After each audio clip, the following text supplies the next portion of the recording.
Saturday mornings in my neighborhood usually meant birdsong, coffee, and the faint groan of lawnmowers firing up 2 streets away. But not this one. This one started with a sound that made my stomach twist. The county's weather siren, rising into that wail of panic, suddenly cut out mid-blast and left nothing but this sick, choked hum and then dead silence. Right then, I knew exactly what had happened. Somebody messed with the siren.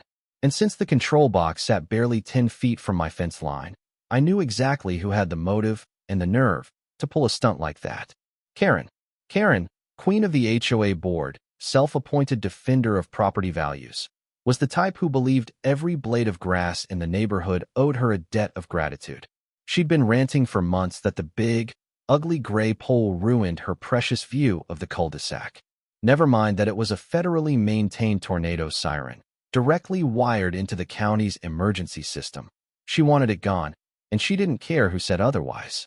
She'd brought it up at 3 different HOA meetings, tried to pass a petition, even threatened to call her senator. When none of that worked, well, I guess she figured she'd handle it herself. So there I was, mug in hand, walking down my driveway, trying to play it cool while my pulse thudded. The cut cord hung from the metal box like a severed vein, copper wires frayed and sparking. And there she was, right on her porch, robe tied loose, sipping from a wine glass at 8 a.m. like she'd just won some suburban Cold War. When she caught me staring, she raised her glass in this mocking little salute and called out, "Looks better already, don't you think?" in that syrupy, smug voice. Now, I could have lost it right there. Could have stomped across the street and laid into her for every petty thing she'd ever done, like the time she blocked my driveway because her Lexus couldn't risk puddles, or the noise complaint over my Christmas lights. But I didn't. I just sipped my coffee, turned around, and headed back inside. If there's one thing you learn living under Karen's little regime, it's that patience pays off. And that morning, it paid off fast. 15 minutes later, a black SUV eased into the cul-de-sac. Unmarked, but you could feel the federal weight rolling in. Then another. Curtains twitched. Kids scattered on their bikes.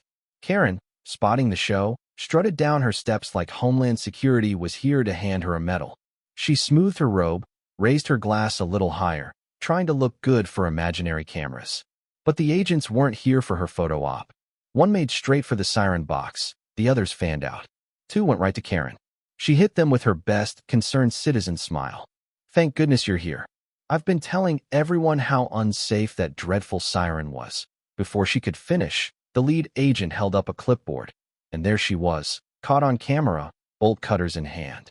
Turns out, the county had eyes on that pole the whole time. Karen's smile didn't just falter, it crashed and burned. She tried every angle. It was a hazard. Her nephew had test anxiety. She was doing the community a favor. The agent just listened, stone-faced, then said, "Ma'am, tampering with federal emergency equipment is a felony offense. That siren wasn't just for us, it was for the whole county." Karen's face went through the whole palette. Disbelief, outrage, indignation. Then she started hollering about being the HOA president and how the pole was on covenant land, so she had the authority. I leaned on my porch rail, coffee going cold, watching the whole thing like the world's best reality TV. Neighbors peeked out in little groups, filming on their phones. For once, I wasn't the one Karen was yelling at. She hurled her wine glass, smashed it on the walk, screamed, "This is harassment. I know my rights." The agent stayed calm. She wasn't cuffed.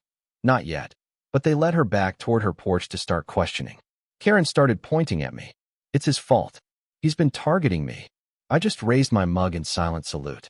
For all her bluster, Karen believed the rules never really applied to her.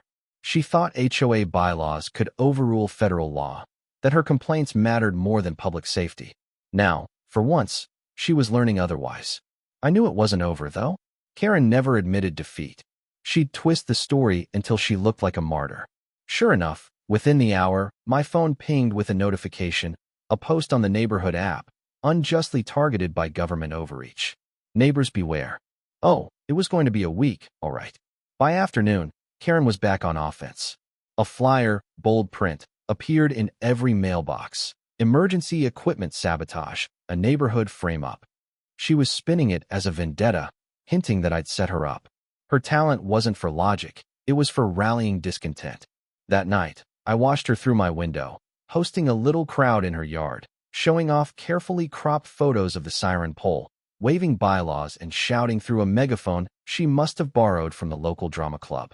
I joined the crowd just to watch the fireworks. She spotted me immediately. Well, if it isn't the puppet master, she shrieked through her megaphone. The crowd murmured.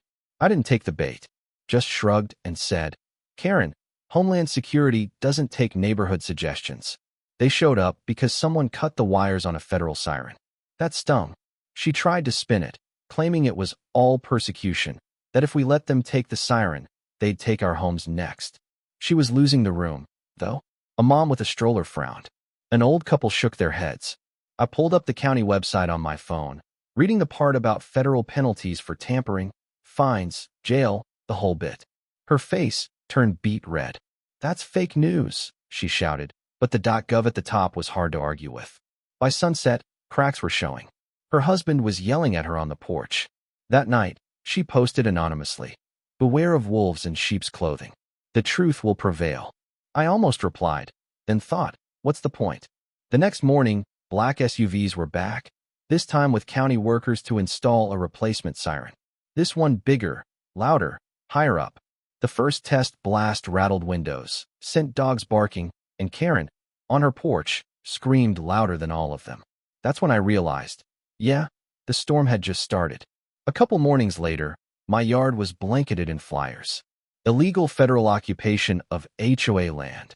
Same ranting, only now she'd escalated. Petition drives, emergency meetings.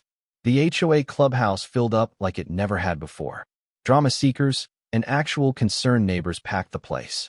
Karen took the podium in pearls and a blazer, ranted about outside forces invading our peaceful community. When I pointed out the siren was federal, not HOA, she spun around and accused me of colluding to buy out the neighborhood cheap. Classic. That's when Mrs. Jameson, 70 and sharp as ever, stood up and said, Karen, when the tornado came in '08, that siren saved my life. If you think I'll sign your petition, you've lost your mind. That broke the spell. Karen pounded the podium, screamed about tyranny, but it was over. Only signatures on her petition, her husband, and some guy who thought it was a pizza sign-up. Next day, hammering woke me up. Karen and her husband were building a fence around the siren pole. I got video. She declared, We're exercising our rights. I said, You're fencing off federal equipment. She smirked. Let's see how fast they fold. Not long. County trucks rolled up, agents cut the padlock, took down her fence, handed her a cease and desist and a fine. The neighborhood cheered, some filming, some laughing. Karen retreated, but that night, called another emergency HOA vote. This time, the place was packed. Karen, flanked by her sidekick Sharon, she once fined me $50 for a cracked recycling bin, went full political theater. Tried to pass a resolution demanding the siren's removal. I pointed out that suing Homeland Security was like throwing rocks at a tank. Mr. Hernandez, the quiet engineer, piped up, Liberty doesn't pay the fines, Karen. Laughter erupted. The vote. 38 no, 7 yes. Karen declared it invalid, stormed out, and that night, she tried again, snuck out at midnight with a ladder, bolt cutters, and Sharon. I called the hotline. County trucks and black SUVs arrived. Karen froze halfway up the ladder. Agents pulled her down and cuffed her. Neighbors filmed as she screamed, This is tyranny. I am your president. Her husband wilted, Sharon hid in her car. The next day, half the neighborhood was sharing videos of her arrest. The other half tried to spin it as government persecution, but most folks had seen enough. 2 days in lockup, then she was back, doubling down. Manifestos in mailboxes, new conspiracy rants online, a handful of diehards forming a resistance. She built her own counter-siren, this monstrous screeching box that howled like a dying animal. Cops shut it down, but not before every window rattled.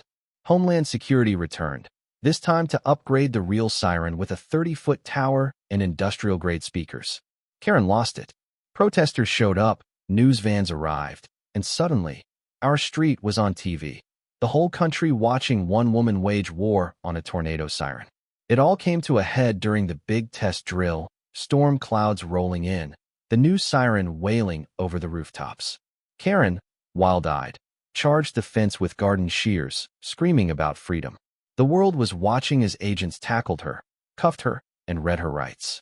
This time, it wasn't a citation. It was federal charges, real time, for tampering during a declared emergency. And just like that, the circus packed up and left. Neighbors swept flyers from their lawns, kids rode bikes again, and the cul-de-sac finally got quiet. Karen's house sat dark, mailbox stuffed, curtains drawn. For once, nobody cared what happened next. One evening, Mr. Hernandez strolled by, looked up at the siren, and said, "That thing was built to warn us about storms." Turns out it warned us about Karen, too. I laughed, the first real laugh in months. Life didn't go back to normal. It got better, quieter, stronger. We survived Karen's storm, and now, finally, we could hear the silence. So what do you think? Was it justice, or just another chapter in the war of neighbor versus neighbor? Would you have done anything differently? Let me know. Drop your thoughts below, because sometimes the real story in a neighborhood isn't the storm, but how we weather it together.